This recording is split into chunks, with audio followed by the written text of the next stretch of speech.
What's up mga ka-Big Bites? Coach Tim, nagalit daw kay Justin Brownlee. Pero bago ka sana magpatuloy sa panunood ay huwag mong kalimutang mag-subscribe sa aking YouTube channel. Alam naman nating lahat kung ano ang pinakahinihintay ng lahat ng mga fans ngayong 2024, ito nga ay ang pagbabalik ng lovable import ng Barangay Ginebra na si Justin Brownlee. Nasa sabik na daw ang mga fans na makita siya ulit. Nag-post noon si Kinito Henson sa kanyang social media account, at sinasabi nga nito na ngayong January 13 ay magbabalik na si Brownlee. Dahil ito na daw ang araw na official nang matatapos ang suspension ni JB. Kaya naman halos lahat ng mga fans ng Ginebra ay umaasa talaga, na makakabalik na nga ang import na sobrang mahal talaga nila, pero mukhang may isang bagay na malulungkot sila kapag nalaman nila ang balitang ito.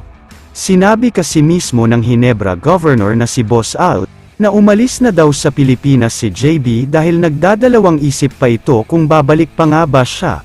May mga nababasa daw kasi siyang madaming bash sa social media dahil sa naging kaso niya.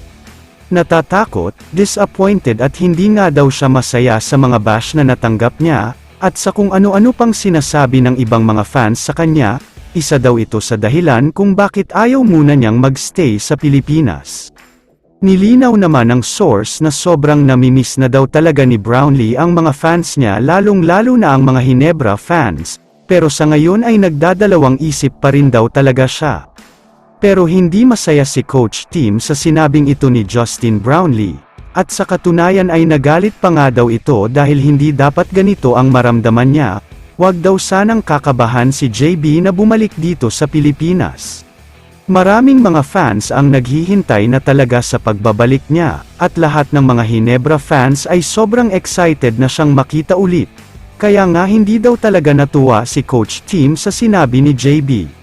Kaya naman kung sakaling biglang maisip ni Brownlee na bumalik na sa Ginebra at sa PBA, si Coach Tim daw talaga ang pinakamagiging masaya.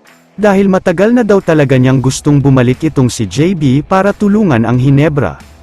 Sa tingin ko naman, kapag nangyari ito ay makikita natin ang mas pinalakas na Justin Brownlee.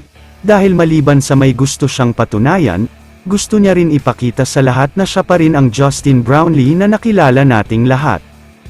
Kaya naman kung kayo ang tatanungin, ano ang masasabi niyo sa sinabi ni Coach Tim kay JB? I-comment mo naman ang opinion mo tungkol sa tanong na ito. Dito na muna nagtatapos ang video na ito. Maraming salamat sa panunood mga ka-Big Bites. God bless sa inyong lahat.